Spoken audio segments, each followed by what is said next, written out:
देश हित में सबसे पहले जनता की आवाज का खुला मंच, समाज की नब्ज पर पैनी नजर, हमारी पहचान बेबाकी, हमारा मिशन देश हित, राष्ट्र निर्माण भावना के साथ नए भारत की धड़कन के संग।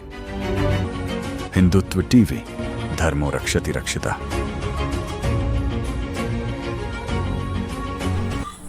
छत्तीसगढ़ के वरिष्ठ किसान नेता एवं समन्वयक, अखिल भारतीय कांग्रेस पिछड़ा वर्ग विभाग पूर्व विधायक लेखराम साहू ने राजधानी में कांग्रेस पार्टी के शीर्ष नेतृत्व से औपचारिक भेंट कर वर्ष 2026 के राज्यसभा चुनाव के लिए सांसद प्रत्याशी के रूप में अपनी दावेदारी प्रस्तुत की है।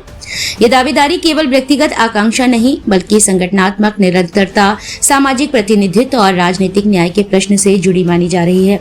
लेखराम साहू ने पार्टी नेतृत्व को स्मरण कराया कि वर्ष 2018 के राज्यसभा चुनाव में भारतीय राष्ट्रीय कांग्रेस ने उन्हें अधिकृत प्रत्याशी घोषित किया था, किंतु उस समय विधानसभा में कांग्रेस की संख्यात्मक स्थिति कमजोर होने के कारण उन्हें पराजय का सामना करना पड़ा। उन्होंने स्पष्ट किया कि यह पराजय राजनीतिक अस्वीकार नहीं बल्कि गणितीय मजबूरी का परिणाम थी। उन्होंने बताया कि अप्रैल 2026 में राज्यसभा के लिए छत्तीसगढ़ से 2 सीटें रिक्त हो रही हैं, जिनमें से 1 सीट पर भारतीय जनता पार्टी और 1 सीट पर कांग्रेस का प्रतिनिधित्व संभावित है। ऐसे में कांग्रेस के लिए यह चुनाव केवल सीट का नहीं बल्कि किसान, ग्रामीण और पिछड़ा वर्ग के प्रभावी प्रतिनिधित्व का निर्णायक अवसर है। इस अवसर पर बड़ी संख्या में ग्रामीण क्षेत्रों से आए किसान प्रतिनिधि, पिछड़ा वर्ग के सामाजिक कार्यकर्ता एवं पार्टी समर्थक भी मौजूद रहे, जिन्होंने एकजुट होकर साहू की उम्मीदवारी को संगठन, समाज और क्षेत्रीय संतुलन के लिए आवश्यक बताया है। राजनीतिक विश्लेषकों का मानना है कि लेखराम साहू की दावेदारी कांग्रेस के भीतर सामाजिक आधार को मजबूत करने और परंपरागत समर्थक वर्ग को पुनः संगठित करने की रणनीति का अहम संकेत है। अब निगाहें कांग्रेस के शीर्ष नेतृत्व के निर्णय पर टिकी हैं, जो यह तय करेगा कि 2026 का राज्यसभा चुनाव पार्टी के लिए केवल औपचारिक प्रक्रिया रहेगा या सामाजिक संदेश देने का सशक्त मंच। जी, पूर्व में 2018 में अखिल भारतीय कांग्रेस कमेटी के हमारे शीर्ष नेता, बहुत ही सम्माननीय राहुल गांधी जी अध्यक्ष, वर्तमान उस समय के बहुत ही सम्माननीय सोनिया गांधी जी, प्रियंका गांधी जी, अभी अखिल भारतीय अध्यक्ष खड़गे जी, वेणुगोपाल जी, सचिन पायलट जी और हमारे छत्तीसगढ़ के स्थानीय प्रमुख नेता बहुत ही सम्माननीय भूपेश बघेल जी, महन जी और दीपक बैद जी, इन सब ने मुझे 2018 में कांग्रेस पार्टी से टिकट दिया था। मैं चुनाव लड़ा था, पार्टी के निर्देश का पालन किया था, लेकिन उस समय कांग्रेस पार्टी की बहुमत कम थी, इसलिए हमें सफलता नहीं मिली। राष्ट्रीय कांग्रेस से मैं लड़ा और भारतीय जनता पार्टी से बहुत ही प्रवक्ता सरोज पांडे लड़ी और उनको सफलता मुझे सफलता नहीं मिला। उसमें कुछ धांधली भी किए गए मतदाता सूची में, जो कोर्ट में चल रहा है और उनका फैसला भी आने को बाकी। इस समय भी 2026 का चुनाव होने वाला है। मैंने भी हमारे शीर्ष नेता छत्तीसगढ़ से हमारे पूर्व मुख्यमंत्री माननीय भूपेश बघेल जी, बहुत ही सम्माननीय प्रदेश दीपक बैद जी और बहुत ही सम्माननीय हमारे चरणदास महन जी, इनसे मिल के मैंने अपना बायोडाटा दिया और मांग की हूँ कि समय भी मुझे अवसर दिया जाए। पिछले समय आप लोगों ने अवसर दिया था, लेकिन बहुमत के कारण हम नहीं जीत पाए। इस समय बहुमत है, कांग्रेस की बहुमत है। छत्तीसगढ़ में राज्यसभा की 2 सीट होना है, जिसमें 1 सीट कांग्रेस को जाएगी, 1 सीट भारतीय जनता पार्टी को जाएगी। तो मैंने निवेदन किया है, स्थानीय नेताओं को निवेदन किया है और अखिल भारतीय के नेताओं को भी मैंने अपना बायोडाटा भेज कर निवेदन किया है। मुझे इस समय 2026 के लिए पुनः प्रत्याशी बनाया जाए और विचार किया जाए। निश्चित तौर पे हम लोग अभी तक सक्रियता के आधार पे छत्तीसगढ़ के जो भी समस्या, किसानों की समस्या, धान खरीदी की समस्या, शराब की समस्या, अवैध शराब जो बिक रहे हैं उनके समस्या को लेकर लड़ाई हम लोग पूरा प्रदेश स्तर में लड़े हैं और लड़ते रहेंगे। तो हमारे एक मांग है कि इस समय पुनः स्थानीय स्तर पे राज्यसभा के प्रत्याशी दिया जाए, ताकि हम उन गरीबों को बात हम बड़े पंचायत में उठा सके, किसानों की बात, बेरोजगारों की बात, युवा की बात हम उठाएंगे और निश्चित तौर पे ही आप लोगों के सहयोग मिलता है मुझे और पार्टी का भी सहयोग मिलेगा, ऐसा मुझे आशा है। इसी आशा के साथ मैंने अपना बायोडाटा प्रस्तुत किया। ये पिछले बार की अपेक्षा इस बार को आप कितना जीत कर आप कितना आश्वस्त हैं? इस समय तो जीतना तय है, क्योंकि कांग्रेस पार्टी का 35 विधायक है, जिसमें 35 में एक राज्यसभा सांसद बनना है। चाहे जिसको भी टिकट मिलेगा वो जीतेंगे। और इसी सिलसिले में अभी हमारे प्रदेश साहू समाज के प्रतिनिधि मंडल ने प्रमुख दलों से मांग किया है कि इस समय छत्तीसगढ़ से साहू समाज के लोगों को प्रत्याशी बनाया जाए राज्यसभा से। पिछले समय बनाए गए थे 2018 में लेखराम साहू को, लेकिन उस समय बहुमत नहीं था, इसलिए उनको सफलता नहीं मिला। अब इस समय पूरा बहुमत है और जो 35 विधायक वोट डालेंगे उसमें हमारे राज्यसभा प्रत्याशी बनेंगे। लेखराम साहू जी, छत्तीसगढ़ जो साहू बहुल्य क्षेत्र है, तो क्या साहू समाज भी आपके सामने खड़ा है, वो मांग कर रहे हैं कि यहाँ से मिलना चाहिए? पूरा साहू समाज मेरे साथ हैं। उन्होंने शीर्ष नेताओं से जाके मिला है, दीपक वैश्य से भी मिला है, आदरणीय भूपेश बघेल से भी मिला है, आदरणीय चरणदास महंत से भी मिला है। और उन लोगों का यही बात है, जब बहुमत नहीं था उस समय लेखराम साहू को आपने टिकट दिया, लेकिन आप लोगों को बात को रखते हुए, पार्टी के बात को रखते हुए उन्होंने नहीं कहा और बहुत सफलतापूर्वक चुनाव लड़ा। हालांकि सफलता नहीं मिला, लेकिन इस समय बहुमत है, इसलिए लेखराम साहू को ही आप कांग्रेस से प्रत्याशी बनाइए, ये उनको साहू समाज की मांग है।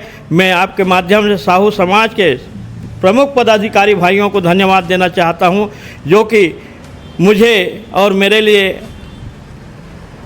शीर्ष नेताओं से मिल रहा है, राष्ट्रीय नेताओं से मिल रहा है और मांग कर रहे हैं। इनके लिए धन्यवाद देता हूं मैं उन लोगों को। अगर आप चुनाव जीतते हैं तो आपकी पहली प्राथमिकता क्या रहेगी विकास के लिए?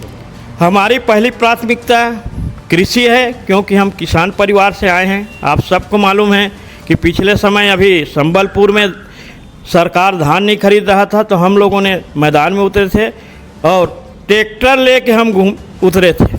इसके पहले भी हम विधायक थे खट्टी में, उस समय रमन सिंह की सरकार थी, हम विधायक थे। हमने चैलेंज करके आया था विधानसभा में, आपको 300 रुपया बोनस जो वादा किए हो, घोषणा पत्र में वादा किए, उनको देना पड़ेगा। जब नहीं दिए तो हम लोग गाड़ी बैला में जाके खट्टी में उनका धरना आंदोलन किए, घेराव किए। वो घेराव पूरा प्रदेश में हुआ। प्रदेश में होने के कारण उनको मजबूरी में अपना फैसला बदलना पड़ा और कैबिनेट में ला के उस समय 2008 से 13 के बीच में किसानों को 300 रुपया का बोनस उन्होंने दिया। जैसे मनरेगा बचाओ संग्राम के तहत अभी कुरुद में राहुल गांधी जी आने वाले हैं, तो किस तरह से माहौल रहेगा कुरुद में? कुरुद में और पूरा जिला में और पूरा छत्तीसगढ़ में और पूरा प्रदेश में बहुत ज़ोरदार हमारे लड़ाई, हमारे पूर्व राष्ट्रीय अध्यक्ष नेता प्रतिपक्ष राहुल गांधी लड़ रहे हैं, हम उन लोगों के साथ में हैं। और निश्चित तौर पे जिस समय यूपीए की सरकार थी, इस योजना को लागू किया था, बहुत सोच समझ के लागू किया गया था। आपको बता दूं कि जब धान कटाई होता है किसानों का, उनके बाद मजदूरों के पास कोई काम नहीं रहता, तो उनको रोज़गार कैसे दिया जाए, उनका व्यवस्था कैसा किया जाए, उनको बेरोजगारी को कैसा दूर किया जाए, इसको ला के हमारे यूपीए के अध्यक्ष आदरणीय सोनिया गांधी जी और पूर्व प्रधानमंत्री मनमोहन सिंह जी ने इस योजना को लागू किया था, जिसमें गरीबों को बहुत फ़ायदा हुआ। और उसमें बहुत ही काम होते थे, छोटे छोटे काम हो जाते थे। जिस गांव में तालाब गंदगी है उनको खोद के सफाई किया जाता था, जहां नाला में पानी नहीं है वहाँ पानी रुकवाया जाता था, जिस गांव में सड़क नहीं है उस गांव में सड़क बनवाया जाता था। और एक गारंटी था, अगर 20 आदमी लिख के दे दिए इस गांव में हमारे काम होना चाहिए, चाहे सरपंच, चाहे पंच, चाहे दुनिया भी हो, उस गांव में काम खुल जाता था। कलेक्टर को एक आवेदन देने की ज़रूरत थी। और उस समय 90% हमारे केंद्र सरकार देते थे और 10% राज्य सरकार देते थे, तो रोजगार खोलने में मजदूरों को लाभ कराने में कोई कठिनाई था। लेकिन जी राम जी लाकर उन्होंने इस योजना को ख़त्म करने का प्रयास किया है। गरीबों के पेट में लात मार रहे हैं ये केंद्र की भाजपा की सरकार, और कहते हैं हम सबका साथ सबका विकास। मैं पूछना चाहता हूँ, अभी 2 साल से यहाँ के मुख्यमंत्री बने साय जी, किसी योजना का पैसा नहीं आ रहा है, किसी योजना में अभी पेमेंट नहीं हो रहे हैं। इवन सरपंचों का 14-15 वित्त आयोग का पैसा जो उनके खाते में आते हैं वो भी बंद है। सरपंच लोग अभी धरना आंदोलन कर रहे हैं जगह जगह, और 40% की बात करते हैं तो 40% लाएगा कहाँ से भारतीय जनता पार्टी की सरकार? मेरे को ये तो बता दे, कहाँ से आएगा 40%? जब 10% था तो ये काम आसानी से होता था, गरीबों को रोज़गार मिलता था, नौजवानों को रोज़गार मिलता था। ये योजना बहुत ही महत्वपूर्ण है और इसका विरोध पूरा देश भर में हमारे राहुल गांधी जी कर रहे हैं और पूरा कांग्रेस पार्टी कर रहे हैं, जिसमें सफलता मिल रही है। और भारतीय जनता पार्टी की सरकार, केंद्र में बैठी मोदी की सरकार हिल गई है अभी हमारे अखिल भारतीय जो राहुल गांधी जो योजना को लागू करने के लिए, और उनको मजबूरी में फिर इस योजना को महात्मा गांधी रोजगार गारंटी के तहत लाना पड़ेगा और 10 और 90 के रेशियो चालू करना पड़ेगा। और हमारे आदरणीय राहुल गांधी को मैं बहुत बहुत धन्यवाद देना चाहता हूं कि बहुत सारे मुद्दा, जैसे अभी सर्वे, जनगणना के सर्वे का मुद्दा उठाया था, अंततः भारतीय जनता पार्टी को मानना पड़ा, नरेंद्र मोदी को मानना पड़ा, लागू किया है। एसआर का मुद्दा कांग्रेस के हमारे राहुल गांधी विपक्ष के नेता जब उठाए थे, उनका भी उनको मानना पड़ा और ये काम करना पड़ा। किसानों का जो हमारे हरियाणा पंजाब के किसानों के साथ अन्याय किया, उनका भी लड़ाई लड़ा। उस काले कानून को मोदी सरकार को वापस लाना पड़ा। वैसे ही ये रोजगार गारंटी की योजना को, महात्मा गांधी रोजगार गारंटी की योजना को पुनः लागू करना पड़ेगा।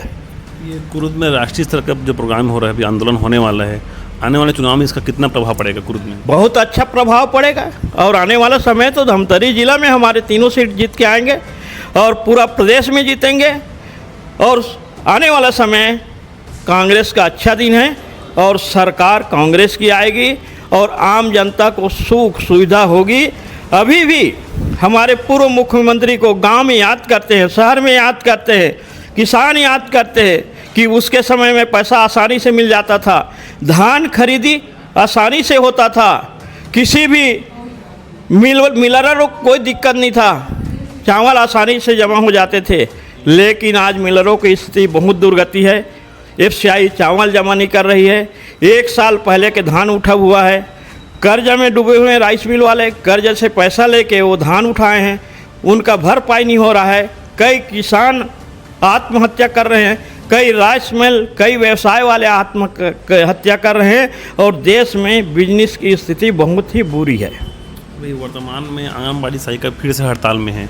पूर्व में बघेल जी ने उनका मानदेय बढ़ाया था, लेकिन 5 साल अभी लगातार 2 साल से उन लोग आंदोलन कर रहे हैं। क्या लगता है कि वर्तमान सरकार बोलती है कि जो हम महतारियों का जो सम्मान करते हैं वो कितना सही है? ये महतारियों को सम्मान नहीं कर रही है सरकार, महतारियों को बहुत ज़्यादा अपमान कर रहे हैं। 1000 महतारी वंदन योजना का पैसा दे रहे हैं, दूसरे तरफ आंगनवाड़ी सहायिका और जितने भी रसोइया धरना आंदोलन में बैठे हैं।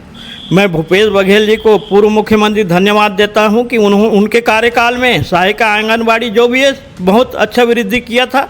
और मैं मांग करना चाहता हूं कि आप के माध्यम से कि अभी जो हड़ताल चल रहा है उनके सम्मान के लिए उनके राशि को बढ़ाया जाए, बजट में पैसा लिया जाए।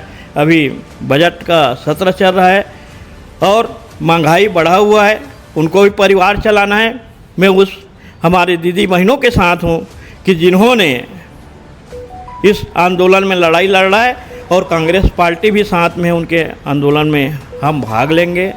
दूसरी तरफ हमारी सरकार थी 24 घंटे के अंदर बिजली बिल हाफ, कर्जा माफ की नारा लगाया था, तुरंत 24 घंटा के अंतर्गत किसानों के कर्जा माफ किया, बिजली बिल हाफ किया।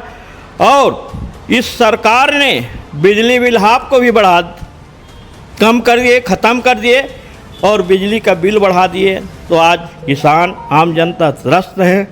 वैसे ही आज हमारी सरकार जो ज़मीन के दर थे उसमें 20% छूट देते थे स्टाम्प शुल्क में, लेकिन इस सरकार ने 100 से लेकर 1000 गुना स्टाम्प शुल्क बढ़ा दिए, जिससे अभी लोगों को दिक्कत हो रहा है। न तो ज़मीन ले पा रहे हैं, न ज़मीन बेच पा रहे हैं। अगर ज़मीन लेते हैं, ज़मीन जितना का नहीं है उससे ज़्यादा रजिस्ट्री फीस उनको देना पड़ता है। तो बहुत सारा मुद्दा है। हम मांग करते हैं आपके माध्यम से कि रजिस्ट्री शुल्क कम किया जाए। उस समय हमारे गांव के नौजवान भी, शिक्षक भी, पटवारी भी शहर में आके ज़मीन लेते थे और सबका होता है कि हम भी जाके शहर में बसें, ज़मीन लें, हमारे आने वाले परिवार शिक्षित रहें, आगे बढ़ें, ये सब सोच था। लेकिन जब से रजिस्ट्री का दर बढ़ा है तब से ज़मीन का कीमत कम है, रजिस्ट्री का शुल्क ज़्यादा है। हम निंदा करते हैं और मांग करते हैं कि पुनः जो भूपेश बघेल की सरकार में चल रही थी उस योजना को लागू किया जाए, 20% 30% छूट किया जाए और किसानों को लाभ दिया जाए। ये लगातार धमतरी ज़िले में अवैध शराब की बात करें, चाहे नए शराब भट्टी की ज़मीन की नए शराब भट्टी खोलने की बात करें, इसमें लगातार जो शिकायतें आ रही हैं, ग्रामीण आंदोलन कर रहे हैं। क्या आप पूर्व में आप विधायक रहे हैं, क्या जो सरकार है वो शराब से ही चलती क्या? ये तो बहुत गलत काम हो रहा है और मैं इस सरकार को ध्यान आकर्षित कर रहा हूँ कि आप घोषणा तो कर दिए महातारी वंदन योजना का, लेकिन इस योजना के कारण आपको शराब दुकान खोलना पड़ रहा है जगह जगह। हमारी सरकार थी, उन्होंने शराब दुकान कम कर दी थी और ख़त्म करने का प्रयास किया था। अगर इस बार और बनते तो कांग्रेस की पार्टी, हमारे भूपेश बघेल की सरकार दारू भट्टी पूरा बंद करा देती है। लेकिन ये लोग भारतीय जनता पार्टी के लोग हैं, चुनाव में कहते हैं, घोषणा करते हैं कि हम शराब बंद कराएंगे। उल्टा इन्होंने शराब भट्टी बंद कराने के बजाय नया शराब दुकान खोल दिए। और शिक्षा जो स्कूल है, हमारे नौजवान पढ़ना चाहते हैं, आगे बढ़ना चाहते हैं, उस स्कूल के बंद करके उन्होंने शराब भट्टी का दुकान खोला है। अभी एक नया मामला धमतरी में गरमाया हुआ है, जिसमें लोहरसी में जो ज़मीन है उसको भाजपा कार्यालय के लिए मांग कर रहे हैं, और लेकिन ग्रामवासी लगातार आंदोलन कर रहे हैं। क्या बोलेंगे उसके लिए? मैं लोहरसी के ग्रामवासियों के साथ में हूँ, क्योंकि ग्राम एक इकाई है।